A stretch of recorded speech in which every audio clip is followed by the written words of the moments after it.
ಏನೋ ಮಾತಾಡಬೇಕು ಅರ್ಜೆಂಟಾಗಿ ಬಾ ಅಂತ ಫೋನ್ ಮಾಡಿ ಕರೆದೆ. ಇವಾಗ ನೋಡಿದ್ರೆ ನೀನೇ ಸೈಲೆಂಟಾಗಿ ಕೂತಿದ್ಯಾ.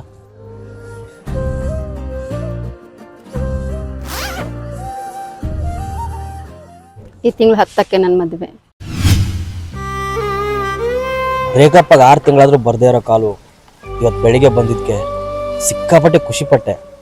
ಆರೋಗ್ಯದ ಹಣತೆಯಲ್ಲಿ ಮತ್ತೆ ದೀಪ ಬೆಳಗಬಹುದು ಅಂತ. ಆದರೆ ಇವಾಗ ಗೊತ್ತಾಯ್ತು ಅದು ದೀಪ ಅಲ್ಲ, ಜ್ವಾಲೆ ಅಂತ. ಹೇಗಿದ್ಯಾ? ತುಂಬಾ ಚೆನ್ನಾಗಿದ್ದೀನಿ. ನೋಡಿದ್ರೆ ಗೊತ್ತಾಗುತ್ತೆ ತುಂಬಾ ಚೆನ್ನಾಗಿದ್ಯಾ ಅಂತ. ನನಗೆ ಜಾಸ್ತಿ ಟೈಮ್ ಇಲ್ಲ, ಫ್ರೆಂಡ್ಸ್ನ ಇನ್ವೈಟ್ ಮಾಡಬೇಕು.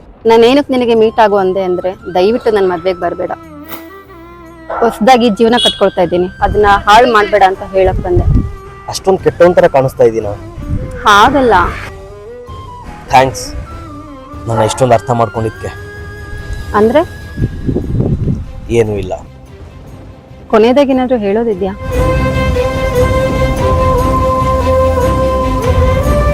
ಖುಷಿಯಾಗಿರು.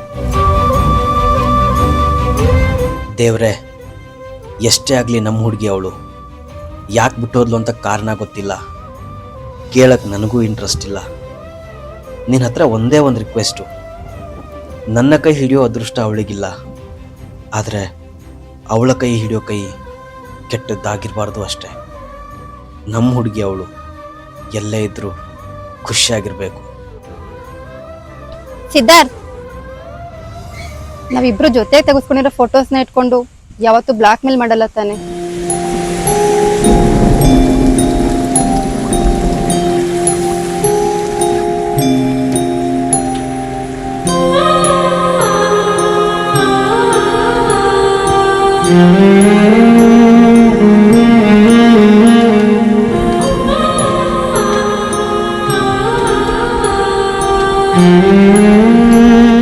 ಸಾರಿ ಕಣೋ, ನಮ್ಮಿಬ್ರು ಮನಸ್ಸುಗಳು ಒಂದಾಗಿದ್ವು, ಆದ್ರೆ ಜಾತಿಗಳು ಒಂದಾಗಿರ್ಲಿಲ್ಲ.